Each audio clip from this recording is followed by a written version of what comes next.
Hello, ladies and gentlemen. Welcome back. We are hopping into yet another awesome series, and let me tell you something, Steadfast. PvP. I think we've seen some pretty awesome PvPs today. We have. That was a very, very good PvP between puCK and puCK. puCK narrowly edging that series out with a very, very close game 3. Yeah. Yeah, very back and forth. Hopefully we'll have some more exciting PvP. Neeb, maybe a little bit better than puCK right now. Yeah, looking very, very strong. A lot of people definitely have a lot of respect for Neeb. But here's the thing. This is actually a rivalry, and there's someone who will tell you that he doesn't actually like to call it a rivalry, but puCK really does not like to call it a rivalry. But these two players have actually been compared quite a bit, especially when you talk about like the North American ladder, who has been #1, who has been #2. It's always been very, very close between the two. Yeah, I could see that. Neeb with a little bit more of that hype, I think, behind him, but puCK still showing some very impressive play and some impressive games, especially with Legacy of the Void. Yeah. So the first map is going to be Orbital Shipyard. Orbital Shipyard, followed by Dust Towers and Larilat Crest. Nice little map overlay, as we see, as it disappears beneath our very feet. It is a mirror matchup, so maybe the maps don't matter as much, but still very, very standard maps. The first two maps, in fact, having in-base naturals, so favoring that macro play most likely. Interestingly, both players are favoring that macro play. Absolutely, but we are going to be hopping into game #1 between these two players as we spawn up here in the top right-hand corner of the map on top of the blue Protoss player representing Team On Fire. Give it up for Neeb. And spawning in the bottom left position, currently teamless, it is the Protoss player, puCK. And of course, we have another Protoss with us. There, in fact, are 3 of the Protoss players at this tournament with us today. Yes. And that is, in fact, Desro. Desro doing the observing. Big shout out to my man. My man. Looks like we got Neeb going for a Nexus first. I like this decision on the map. puCK right now going for that gateway first. Hasn't thrown down a second gateway, so it isn't going to be 2-gate aggression yet, but that will be shortly if he's going to do that. But no, looks like he's saving up for that gate nexus. So Neeb with a slight, I'd say, build order advantage. Nothing too critical, but it's always nice to get that as Neeb. And let's bring up their stats and see what is the situation between these two players. Yeah, look at that. Perfectly even. 50%, 50%. 13 wins, 13 losses for both of these players. And even the general PvP, 60.15 versus 62.50. You know, we're mixing and maxing, mashing 1 to 2% over there. So very, very even matchup, I would say. Oh, absolutely. I don't know if a lot of people would have necessarily expected that it would be so even, but puCK is a very, very good player, and he's able to go toe-to-toe with a player like Neeb. We do see Neeb actually going for that 2-gate after expand, whereas puCK is just sticking to that 1-gate for now. We can see the pylons right there are going to be protecting against oracles again. Always a good idea.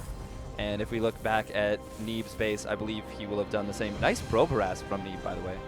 Yeah, definitely making some really nice harassment happen over there. But as the Cybernetic core does finish up for Neeb, we may be seeing something coming out of that proxy pylon. Yes, we will. And as Desro showed us, Neeb only has the 1 pylon in the main for now. Doesn't have that second one on the left side beside that assimilator. Double Stalker being prone. There it comes down. Yep. Neeb knows what's up. And Mothership Core about halfway done. And this is going to be a proxy Stargate from puCK coming out. And yeah, we're going to see how well Neeb can deal with this. He is going to go for, it looks like, 3rd and 4th Stalker. Yeah, that's going to be really nice against this proxy Oracle play. Yep. Proxy Oracle definitely going to be, I would say, a kind of common-ish opening, but definitely a very strong one.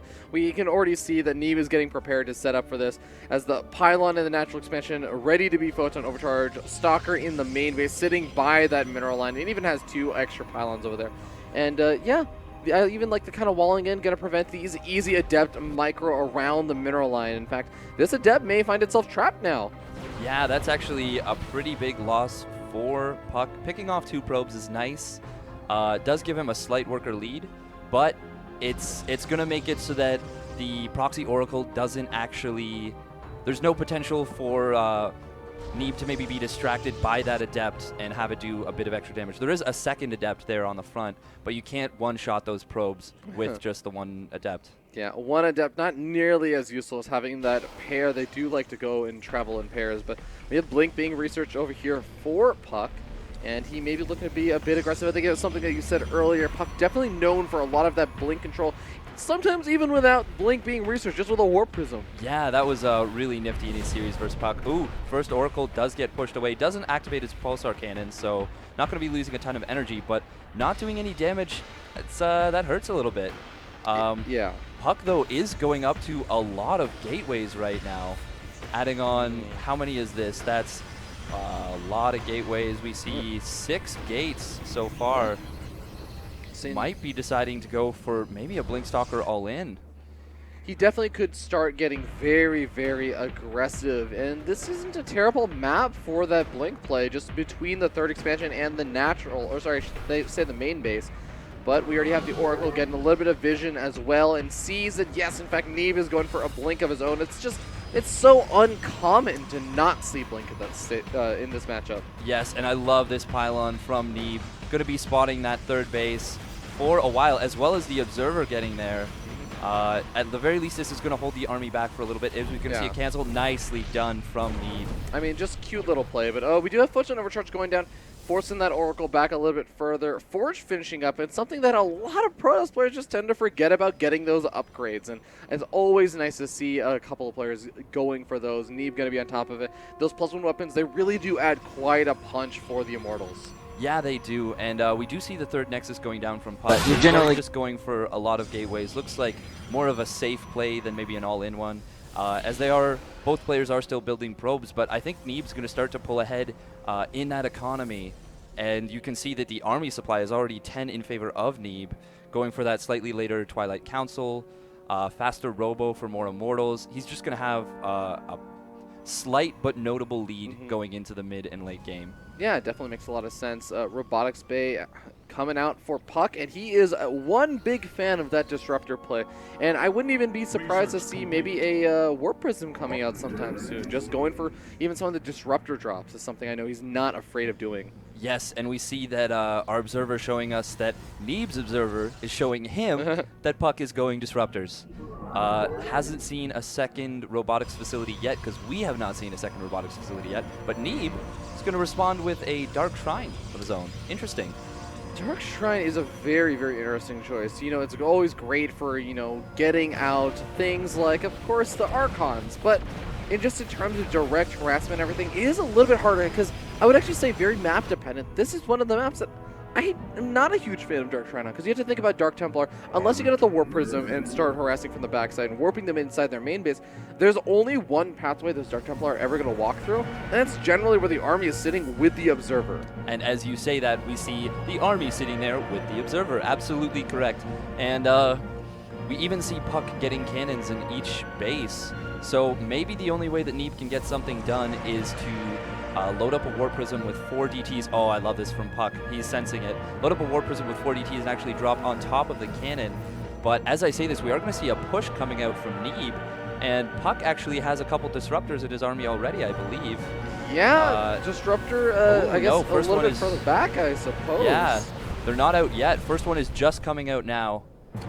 But, you know, just having even one Disruptor at the top of that rim makes it so hard to move in. And I love this, just continuously getting those great Revelations thrown down. And he even gets the Revelation down on the Observer. Yes. So that Observer is just a little bit too far out forward, then it can easily get sniped off. And on the DTs. Oh, yeah. Oh wow. Oh. Actually blinking forward aggressively. That was a very nice play from puCK, or sorry, from Neeb. Yeah, kills off the Disruptor as well, and that's going to really cut down into puCK's big DPS. He does have another Disruptor popping out, and a second Disruptor also going to be popping out very, very soon. But as we saw, the Warp Prism from Neeb, it's been Revelation, so it's going to be hard to make this work. Yes, absolutely. And I think I'd like to see Neeb maybe go home. He doesn't want to get caught out here. He does not have Disruptors. puCK has Disruptors. It does not take much to get run down, and we see an aggressive blink forward, killing both Immortals. Yeah, both of the Immortals, their shields had already been popped, and they were on cooldown, and we end up seeing the chase away from puCK. He should even be able to get this Archon with just 1 or 2 more hits. There it goes down. Disruptor still following a little bit further behind. puCK just engaging with a couple Stalkers at a time, and manages to almost catch Neeb.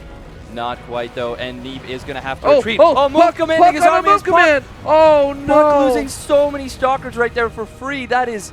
Oh, that's got to hurt. And the army supply suddenly... wow. Very close. But Blink is on cooldown now, and so many of the Stalkers end up going down. More Disruptors also come into the mix. puCK, with a critical mistake, manages to salvage the situation as Neeb gets over-aggressive. He absolutely does. And as we can see, a 4th base coming down from puCK, and Neeb's 4th base on the way. Already done. But those Disruptor shots were absolutely massive. Oh, and now you're understanding why there's so many people out there that say don't blink aggressively if you don't need to. And that's one of those times that I think Neeb is definitely going to be hitting himself in the head. Absolutely. He's got to be feeling really, really uncomfortable about that the way that worked out. Going to lose a lot of probes. Actually putting his blink on cooldown. Neeb. Oh, nice. Good. Target firing down the Disruptors, but I don't think it's going to be enough army left over. Yeah, Immortal has also managed to survive. It does eventually go down, but puCK definitely has the Stalker lead right now. The only problem is he doesn't okay, there are the Stalker reinforcements. I was going to say GG gets called. puCK taking game number 1 against Neeb. Wow, that was a very interesting game. We saw the defensive opening from Neeb, kind of got himself a bit of a lead.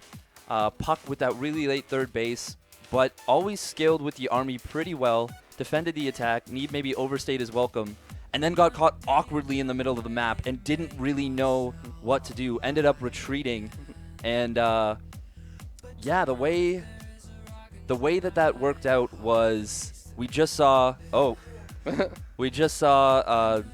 sorry, the sun just... A flash of light and Neeb appears. Yeah, the sun just exploded and it was Neeb. And as I say That's how it feels to be hit by a Disruptor. Exactly.